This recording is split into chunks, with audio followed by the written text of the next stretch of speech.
Chapter 9. The Face Without Pain or Fear or Guilt.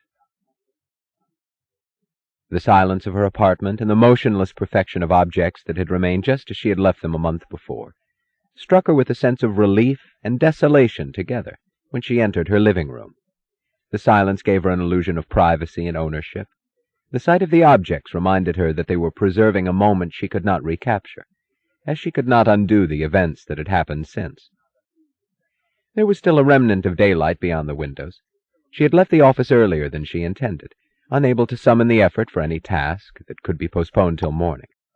This was new to her, and it was new that she should now feel more at home in her apartment than in her office. She took a shower and stood for long blank minutes, letting the water run over her body, but stepped out hastily when she realized that what she wanted to wash off was not the dust of the drive from the country, but the feel of the office. She dressed, lighted a cigarette, and walked into the living room, to stand at the window looking at the city as she had stood looking at the countryside at the start of this day. She had said she would give her life for one more year on the railroad. She was back, but this was not the joy of working. It was only the clear, cold peace of a decision reached, and the stillness of unadmitted pain.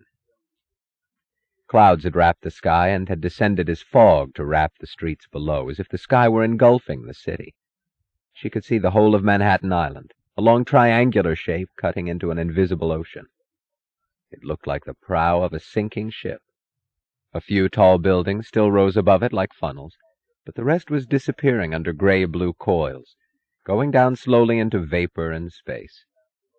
This was how they had gone, she thought.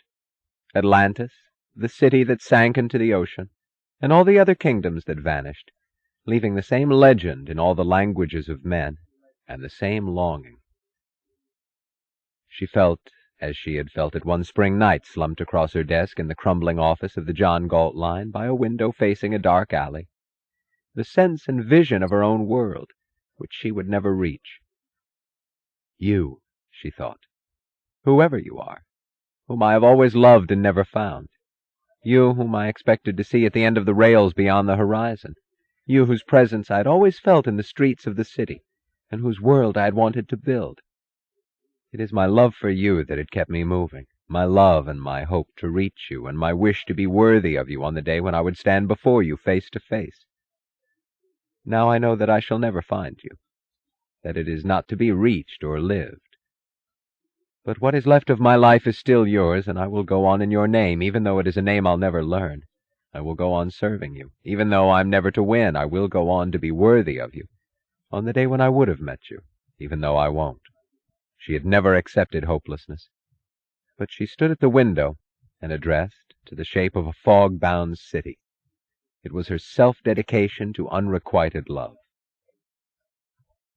The doorbell rang. She turned with indifferent astonishment to open the door, but she knew that she should have expected him when she saw that it was Francisco d'Anconia.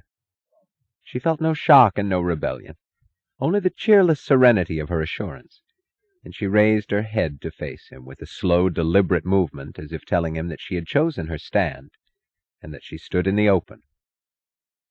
His face was grave and calm. The look of happiness was gone, but the amusement of the playboy had not returned. He looked as if all masks were down. He looked direct, tightly disciplined, intent upon a purpose. He looked like a man able to know the earnestness of action, as she had once expected him to look. He had never seemed so attractive as he did in this moment, and she noted in astonishment her sudden feeling that he was not a man who had deserted her, but a man whom she had deserted. "Dagny, are you able to talk about it now?" "Yes, if you wish. Come in." He glanced briefly at her living room, her home which he had never entered. Then his eyes came back to her. He was watching her attentively. He seemed to know that the quiet simplicity of her manner was the worst of all signs for his purpose, that it was like a spread of ashes where no flicker of pain could be revived, that even pain would have been a form of fire. "Sit down, Francisco." She remained standing before him, as if consciously letting him see that she had nothing to hide, not even the weariness of her posture, the price she had paid for this day, and her carelessness of price. "I don't think I can stop you now," he said, "if you've made your choice. But if there's one chance left to stop you, it's a chance I have to take. She shook her head slowly. There isn't. And what for, Francisco? You've given up. What difference does it make to you whether I perish with the railroad or away from it? I haven't given up the future. What future? The day when the looters will perish, but we won't. If Taggart Transcontinental is to perish with the looters, then so am I. He did not take his eyes off her face, and he did not answer. She added dispassionately, I thought I could live without it. I can't. I'll never try it again. Francisco, do you remember? We both believed when we started that the only sin on earth was to do things badly. I still believe it. The first note of life shuddered in her voice. I can't stand by and watch what they did at that tunnel. I can't accept what they're all accepting. Francisco, it's the thing we thought so monstrous, you and I. The belief that disasters are one's natural fate. To be born, not fought. I can't accept submission. I can't accept helplessness. I can't accept renunciation. So long as there's a railroad left to run, I'll run it. In order to maintain the looter's world. In order to maintain the last strip of mine. Dagny, he said slowly, I know why one loves one's work. I know what it means to you, the job of running trains. But you would not run them if they were empty. Dagny, what is it you see when you think of a moving train? She glanced at the city. The life of a man of ability who might have perished in that catastrophe, but will escape the next one, which I'll prevent. A man who has an intransigent mind and an unlimited ambition, and is in love with his own life. The kind of man who is what we were when we started, you and I. You gave him up. I can't. He closed his eyes for an instant, and the tightening movement of his mouth was a smile substituting for a moan of understanding, amusement, and pain. He asked, his voice gravely gentle, Do you think that you can still serve him, that kind of man, by running the railroad? Yes. All right, Dagny, I won't try to stop you. So long as you still think that, nothing can stop you or should. You will stop on the day when you'll discover that your work has been placed in the service not of that man's life, but of his destruction. Francisco! It was a cry of astonishment and despair. You do understand it. You know what I mean by that kind of man. You see him too. Oh, yes, he said simply, casually, looking at some point in space within the room, almost as if he were seeing a real person. He added, Why should you be astonished? You said that we were of his kind once, you and I. We still are. But one of us has betrayed him. Yes, she said sternly, one of us has. We cannot serve him by renunciation. We cannot serve him by making terms with his destroyers. I'm not making terms with them. They need me. They know it. It's my terms that I'll make them accept. By playing a game in which they gain benefits in exchange for harming you. If I can keep Taggart Transcontinental in existence, it's the only benefit I want. What do I care if they make me pay ransoms? Let them have what they want. I'll have the railroad. He smiled. Do you think so? Do you think that their need of you is your protection? Do you think that you can give them what they want? No, you won't quit until you see of your own sight and judgment what it is that they really want.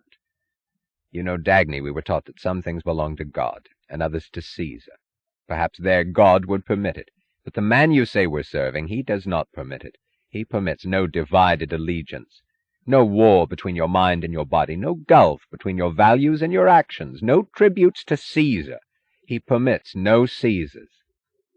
For 12 years, she said softly, I would have thought it inconceivable that there might come a day when I would have to beg your forgiveness on my knees. Now I think it's possible. If I come to see that you're right, I will. But not until then. You will. But not on your knees. He was looking at her as if he were seeing her body as she stood before him, even though his eyes were directed at her face, and his glance told her what form of atonement and surrender he was seeing in the future. She saw the effort he made to look away, his hope that she had not seen his glance or understood it, his silent struggle betrayed by the tension of a few muscles under the skin of his face, the face she knew so well. Until then, Dagny, remember that we're enemies. I didn't want to tell you this, but you're the first person who almost stepped into heaven and came back to earth. You've glimpsed too much, So you have to know this clearly. It's you that I'm fighting, not your brother James or Wesley Mooch. It's you that I have to defeat. I am out to end all the things that are most precious to you right now. While you'll struggle to save Taggart Transcontinental, I will be working to destroy it. Don't ever ask me for help or money. You know my reasons. Now you may hate me, as from your stand you should.